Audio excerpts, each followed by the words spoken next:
Thank you, Raymond. Good afternoon, ladies and gentlemen. As you've been informed, this morning, my colleague, Minister Tom, and I, and our teams from Kenya and the United Kingdom have had a full morning engagement. And the purpose of our engagement today was to review the now ongoing security compact arrangement between Kenya and the United Kingdom, which has defined our areas of cooperation in the matters of the security of our two countries. This arrangement began some time back in 2015, was refreshed in 2018, and we've just signed off a new phase to allow Kenya and the United Kingdom to continue collaborating in the fight against terrorism, in the fight against cybercrime, in the fight against organized transboundary crime, including, but not limited to, trafficking in persons, and also illicit financial flows, and a wide array of cooperation to ensure that our criminal justice system is able to help the country to be stable and safe for all our citizens and all other people who are lawfully in our country. I am happy, therefore, to confirm that we have signed a renewal of the joint security compact between Kenya and the United Kingdom. I want also to confirm that we have looked at possibly expanding the areas of cooperation under the compact, and one of the things that is an outcome of what we have just signed off is that we have identified the need to strengthen the flow of illicit financial activities and to be able to rein in on money laundering and the financing of terrorism and other illegal activities. Other than that, we have also signed a letter of intent for cooperation between Kenya and the United Kingdom in information sharing with regard to maritime security.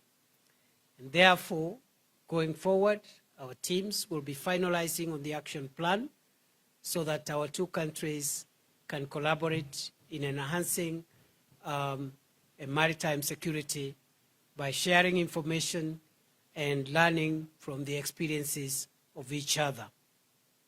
Other than that, we have also been able to sign off this morning.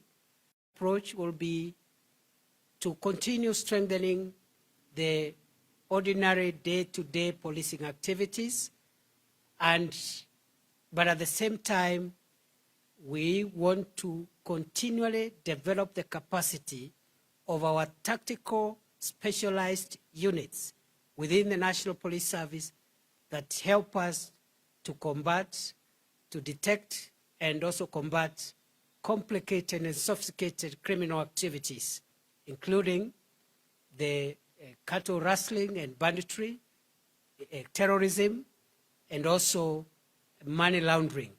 And therefore, the support that is being given to the tactical arms or units within our National Police Service will go a long way in enhancing Kenya's preparedness to ensure that we have a stable country which is good for our citizens and to all other people who are within our territory. I also want to make 2-3 other remarks before I invite my counterpart to make his remarks. And firstly is to say that the friendship between Kenya and the United Kingdom is long-standing, it is entrenched, and it is long-term. We appreciate what the United Kingdom has done to support Kenya on the basis of mutual respect and reciprocity over the years. And we have no reservations whatsoever to work our way out and to make sure that we sustain this relationship so that the people of our two countries can enjoy shared prosperity even as we look into the future. Secondly, the remark I wanted to make is just to emphasize and underscore that the United Kingdom has remained a key partner for Kenya in the area of the fight against corruption and the fight also against illicit financial flows as well as money laundering. In that respect, we have been able to agree to a program whereby they will continue supporting us even as we manage that space, because just like terrorism, the flow of illicit finances is an international and transboundary criminal activity, and it requires international support, international collaboration. Lastly, in the past, present, and in the future, the United Kingdom is also supporting Kenya to ensure that we remove the threat of a cyber, the threat of that comes through the cyberspace. And therefore, we want to commit ourselves to ensure that over and above the framework documents that have been signed, we are going to rapidly develop action plans, which should be concluded in the next 2 weeks or so that we can have this program running into the future, making sure that our countries are aligned and looking at our stability from a common perspective. Otherwise, I think I want to leave it there. I will allow Minister Tom to make his remarks, and after that, we will allow 1 or 2 questions, not because we are running away, but because the Minister is here on a very short time span, and he has a huge program, and we don't want to delay him. We would want him to achieve all the objectives of his trip. Minister, you are welcome to Kenya, and thank you for honoring us with your visit this morning. Thank you.